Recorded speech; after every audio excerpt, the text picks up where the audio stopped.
Ahoy, me mateys! Do ye like pirates? I know that I do. So you simply must read Blackbeard's Sword, the Pirate King of the Carolinas. This is a fantastic story of pirates and robbery and naval battles and oh my. But first, let me tell you a little how we got here, because it can be confusing in the world of pirates. So let's start with King Charles. In 1629, King Charles I of England gave away the southern half of the English land in the New World. The land was named Province of Carolina, or Land of Charles. This land included what is now known as North and South Carolina. In 1663, 8 members of the English nobility received a charter from King Charles II and established the colony of Carolina. These men were known as the Lords Proprietors of Carolina and were the ruling landlords of the colony. But the Lord Proprietors failed to protect the settlers when enemies attacked or threatened the colony. The colonists had to defend themselves against attacks by Indians and pirates. The Lord Proprietors wanted to get their tax money, but not pay soldiers to protect the colony. Charleston is the oldest and second largest city in the United States state of South Carolina.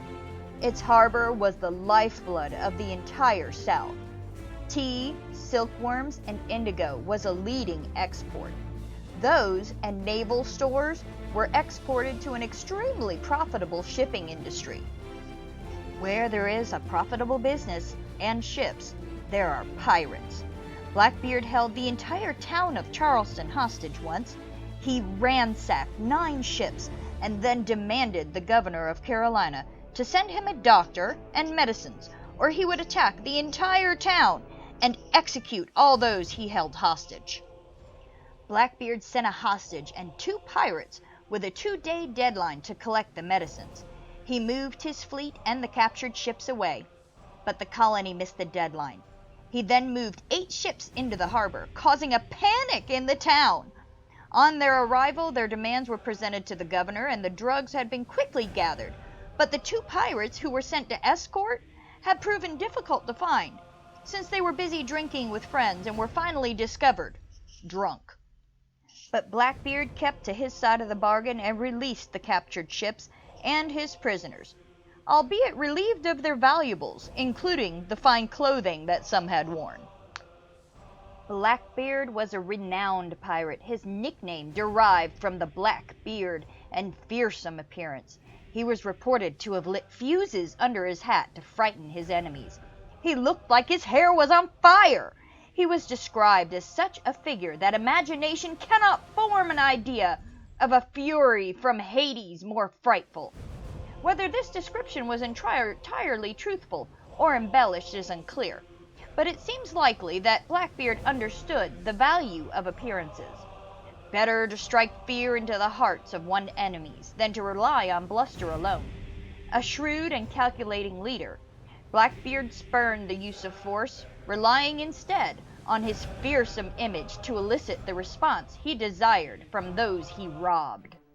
Blackbeard's Sword, the Pirate King of Carolina, stars a boy, a colonist who worked with his father, who's Mr. Webster, in Charleston Harbor. Jacob thinks that Blackbeard is awesome.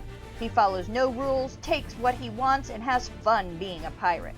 Amanda is his friend, and they used to play Pirate Kings together.